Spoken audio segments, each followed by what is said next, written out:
Assalamualaikum warahmatullahi wabarakatuh. Good morning my students. How are you today?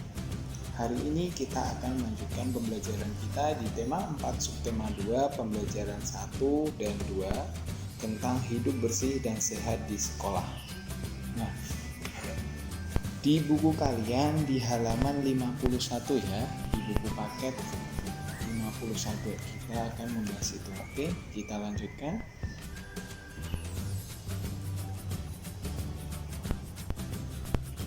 Di halaman 51, kita baca dulu di situ. Hidup bersih dan sehat tidak hanya di rumah.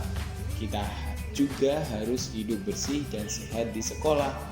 Kebersihan sekolah menjadi tanggung jawab semua warga sekolah. Dayu dan teman-teman menyadari hal itu. Kita lanjutkan ya. Nah, ini ada gambar Dayu dan teman-temannya sedang membersihkan kelas. Nah, ada beberapa yang menata lampunya, ada beberapa yang menyapu, ada yang membersihkan kaca, papan tulis seperti itu ya. Nah, besok ketika kondisi sudah normal, kalian sebagai siswa juga harus ikut serta menjaga kebersihan dan kerapian kelas ya. Jadi agar kelas kalian tetap dipandang rapi, bersih, dan akan menimbulkan suasana belajar yang menyenangkan. Oke, siap ya? Oke, kita lanjutkan. Apa yang dilakukan Dayu dan teman-temannya membersihkan kelas ya? Apakah kamu setuju dengan kegiatan mereka? Masih setuju dong. Pernahkah kamu melakukan kegiatan seperti mereka? Pernah nggak? Waktu dulu kelas 1, mungkin kelas 1 waktu bersih-bersih kelas bersama teachernya. Pernah ya? Nah, bagaimana perasaanmu setelah melakukan kegiatan hal itu? Kegiatan itu menyenangkan, oke, karena bisa bergotong royong bersama-sama membersihkan kelas. Oke, kita lanjutkan. Nah, kita memasuki pembelajaran 1 hidup bersih dan sehat di sekolah. Di pembelajaran 1 kita akan belajar tentang hidup bersih di sekolah, mengenal jenis alat musik dan mengenal bangun datar. Ya, kita lanjut. Nah, di sini ada gambar tentang percakapan Dayu dan teman-temannya. Nah, kita baca dulu. Lomba kebersihan antar kelas tinggal 2 hari lagi. Apa yang harus kita lakukan teman-teman? Terus ada yang bilang, menurut kita harus segera bersiap diri. Terus teman cewek yang satunya menjawab juga, setuju, kita harus segera gotong royong. Udin itu juga menjawab, kemudian apa yang harus kita persiapkan? Siti menjawab, kita harus menyiapkan kemoceng, sebet, kain pel, dan vas bunga. Terus teman yang terakhir, mari segera kita siapkan alat-alat tersebut. Nah, kegiatan di sini ini adalah tentang musyawarah ya. Bagaimana kalian seorang siswa harus bermusyawarah ketika menentukan apa yang harus kalian lakukan untuk kelas kalian bersama. Jadi bersama-sama berdiskusi menentukan apa yang harus kita lakukan seperti itu ya. Ini adalah salah satu contoh pengamalan nilai-nilai Pancasila di kehidupan sehari-hari ya. Kita lanjutkan. Nah, di halaman 53 ada soal yang harus kalian kerjakan. Nah, teacher sudah menyiapkan jawabannya. Pertama, kegiatan apa yang dilakukan Dayu, yang diikuti Dayu dan teman-teman. Terus yang kedua, apa hasil musyawarah Dayu dan teman-teman. Yang ketiga, bagaimana pendapatmu terhadap hasil musyawarah mereka. Oke, teacher sudah punya jawabannya. Teacher tampilkan ya jawabannya, nanti kalian bisa salin di buku kalian masing-masing.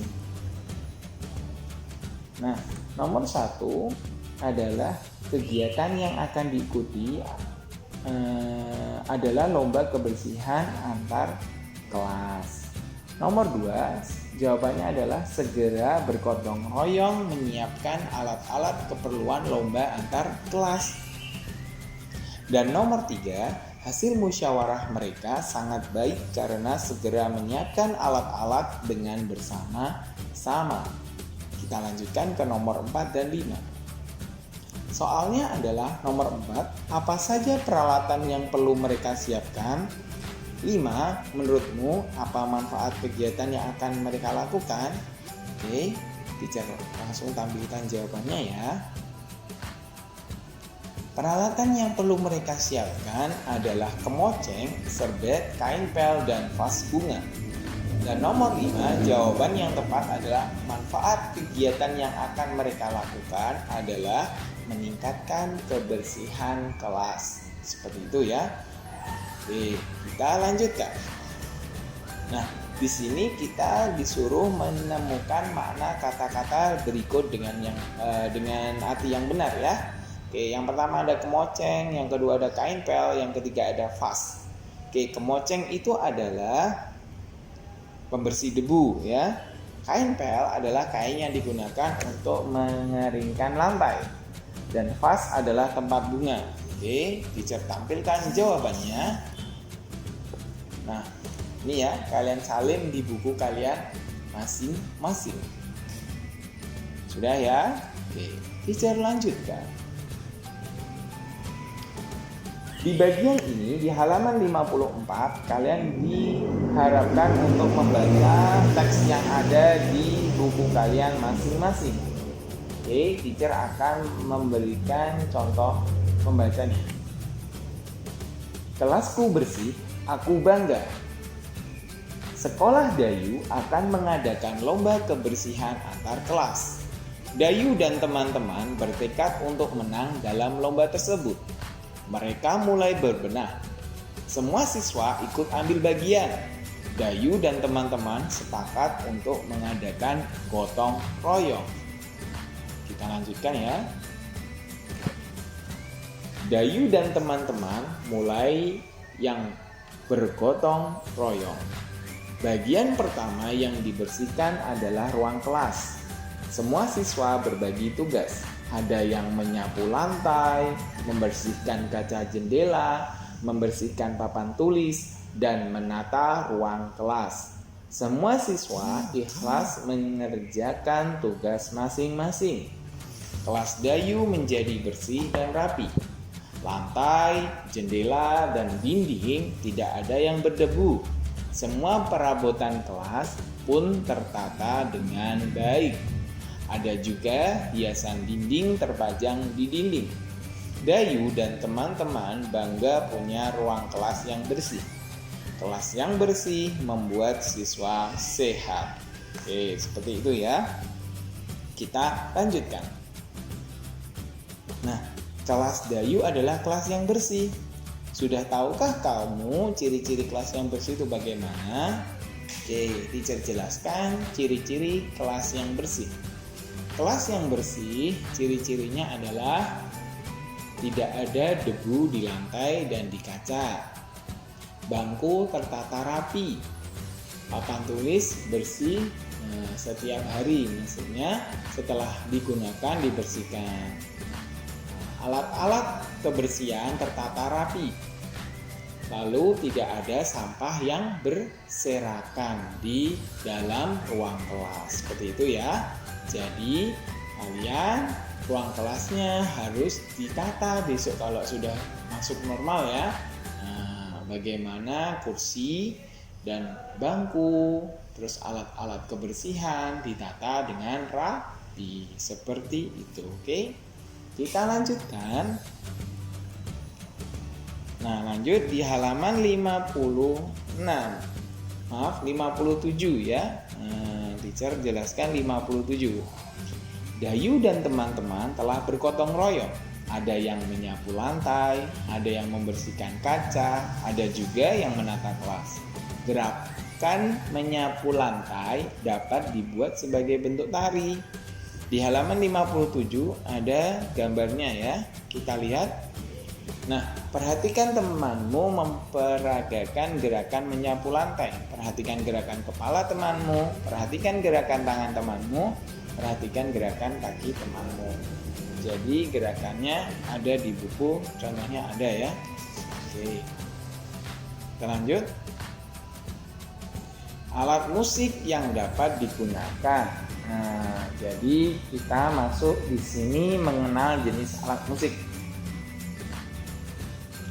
Jadi untuk mengiringi menari tadi kita bisa menggunakan iringan-iringan alat musik. Yang contohnya pertama gendang, kedua rebana, yang ketiga tamborin, yang keempat adalah tifa, ya.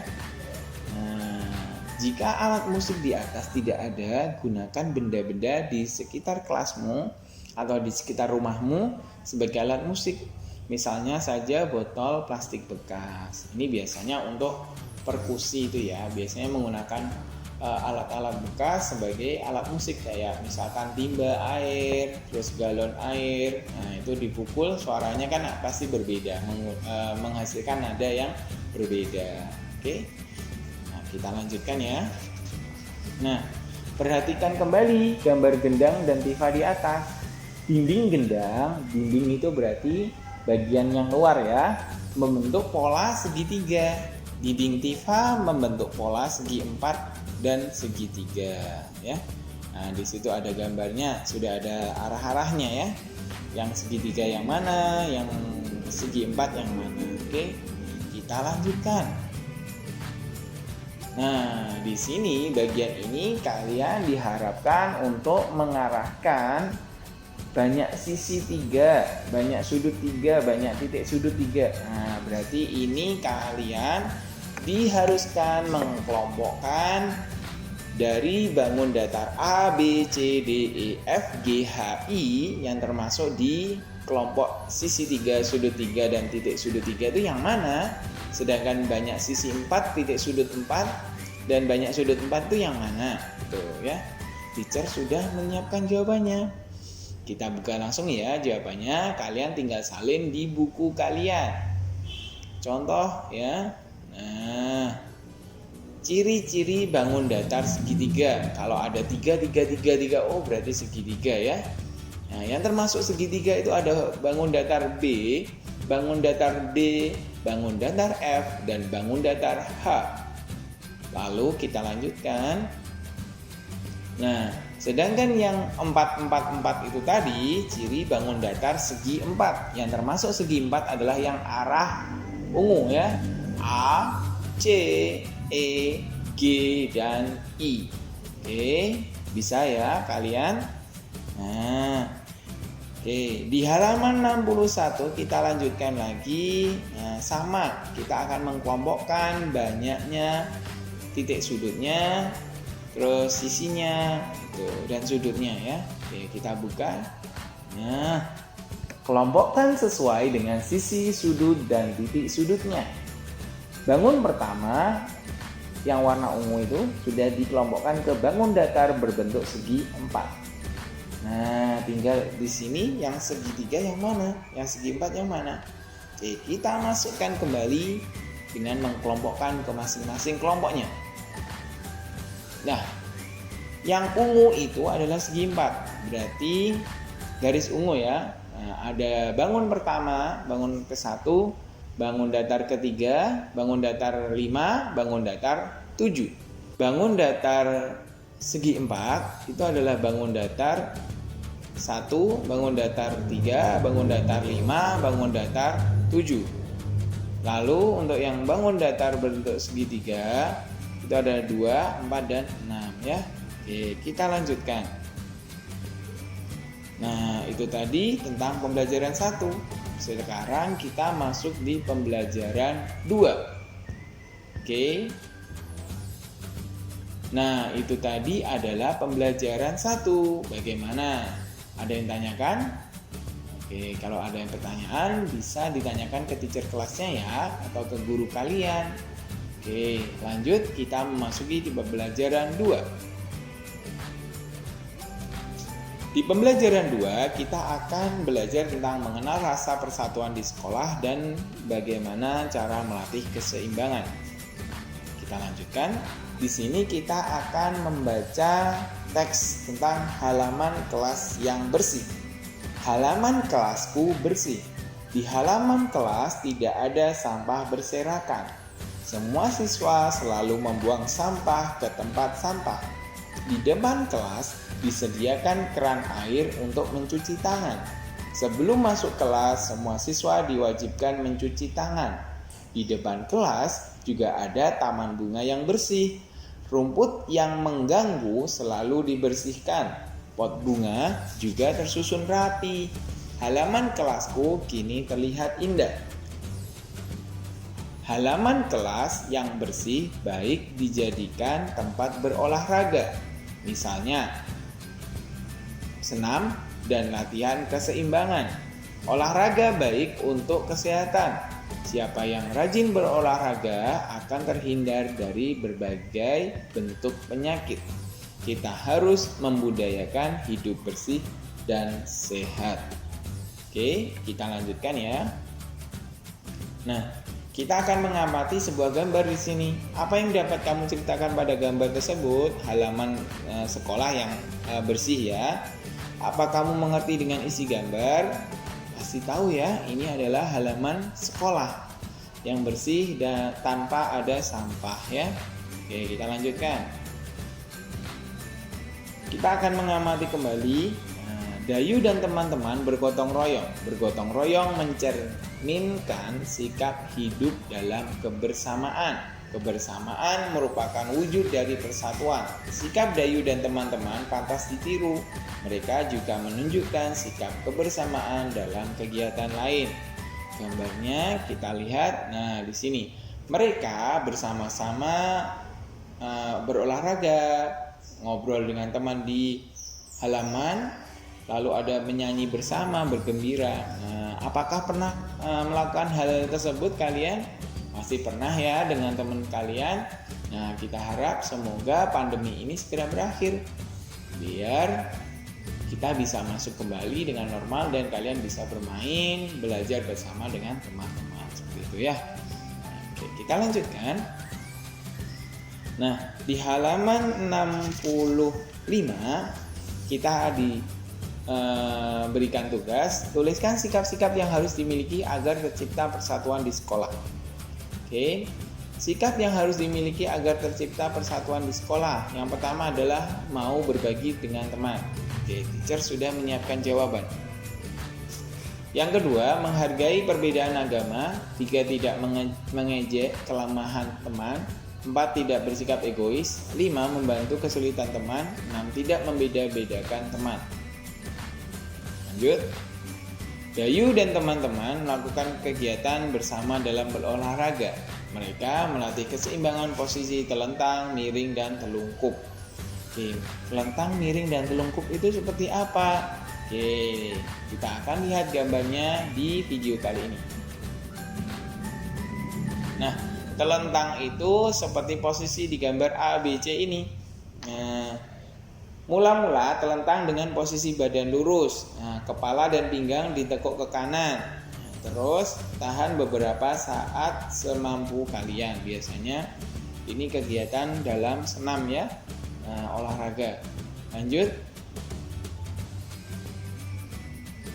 Yang kedua ada miring. Nah, miring seperti ini. Bagaimana posisinya?